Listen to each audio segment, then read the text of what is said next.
नमस्कार। एक बड़ी खबर अभी अभी आ रही है। बड़ी खबर यह है कि नीतीश कुमार अचानक से बिना किसी को बताए सीधे राज्यपाल से मिलने पहुंच गए हैं। आपको बता दें कि नीतीश कुमार को लेकर के और बिहार की राजनीति को लेकर के लगातार चर्चाएं चल रही हैं। कई तरह की चर्चाएं हैं, जहां एक तरफ नए जो नियम बने हैं, नए कानून बने हैं, वो हैं शिक्षा से जुड़ा हुआ, तो दूसरी तरफ नीतीश कुमार ने शिक्षा व्यवस्था को लेकर के कई सारी बातें की है। तो दूसरी तरफ आपको बता दें कि 23 तारीख को उन्होंने देश भर के विपक्ष को एकजुट करने की मीटिंग की थी और उसके बाद से चर्चाएं तेज हो गई थी कि आखिर नीतीश कुमार क्या फैसला लेने वाले हैं। इसी बीच आपको बता दें कि मंत्रिमंडल विस्तार का दबाव भी नीतीश कुमार पर काफ़ी बढ़ा हुआ है। एक तरफ जहां कांग्रेस ने उन पर दबाव बनाया है, वहीं आपको बता दें कि उनसे मुलाकात करने के लिए वाम दल के नेता भी गए हुए थे और वाम दल के नेताओं ने जहां नीतीश कुमार से मुलाकात करने के बाद लालू प्रसाद से मुलाकात की, उसके बाद से चर्चाएं तेज हो गई थी कि बहुत कुछ बिहार की राजनीति में बदलने वाला है। नीतीश कुमार को लेकर के भी कहा जा रहा था कि 23 तारीख की बैठक में नीतीश कुमार ने जिस तरह से लालू प्रसाद का एक्शन था, उसको लेकर के भी अब कई तरह की बातें चर्चा में आ गई हैं और सोचना शुरू कर दिया है। तो वहीं आपको बता दें कि लगातार इस बात को लेकर के भी चर्चा चल रही है कि नीतीश कुमार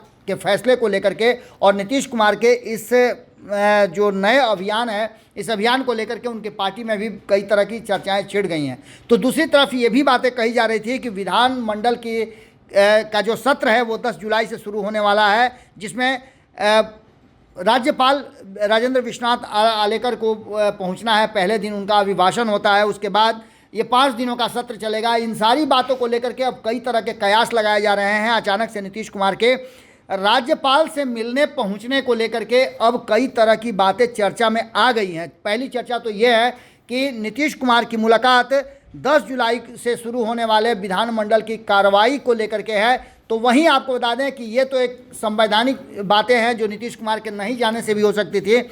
वहीं दूसरी तरफ चर्चा ये भी है कि क्या नीतीश कुमार कांग्रेस के दबाव में मंत्रिमंडल का विस्तार करने जा रहे हैं, जिसको लेकर के वो राज्यपाल से मिलने गए थे। तो वहीं एक और बात चर्चा में चल रही है कि क्या शिक्षा व्यवस्था को लेकर के जो चर्चाएं चल रही थी, जिस तरह की शिक्षा मंत्री ने सवाल खड़े किए थे कि बिहार को केंद्र से अनुदान जो है वो नहीं मिल रहा है, उसको लेकर के है, या फिर आखिरकार नीतीश कुमार राज्यपाल से क्यों मिलने गए हैं। क्या जीतन राम मांझी के हटने के बाद वो ये बताना चाहते हैं कि उनके विधानसभा की स्थिति क्या है, विधान परिषद की स्थिति क्या है, या फिर नीतीश कुमार वास्तव में आमंत्रण देने गए थे कि 10 जुलाई से विधानमंडल का कार्रवाई शुरू हो रहा है और नेता सदन होने के नाते उनका फ़र्ज भी बनता है कि वो राज्यपाल को सूचित करें। अब देखना दिलचस्प होगा कि नीतीश कुमार की इस मुलाकात के बाद क्या निकल करके सामने आती है।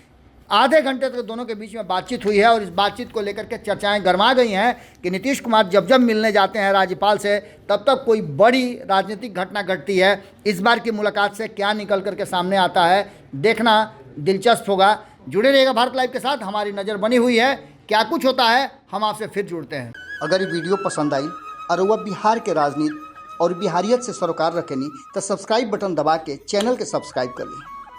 ओजे एगो घंटी बा, ओकरा बटन दबा देला से कुल सटीक और मारक खबर रुआ मुफ्त में मिल जाई। अगर रुआ पत्रकारिता के हमनी के नया प्रयोग में सहयोग कर चाहतानी तो ज्वाइन बटन दबा दी। पेटीएम नंबर नोट कर ली 9386816700। धन्यवाद।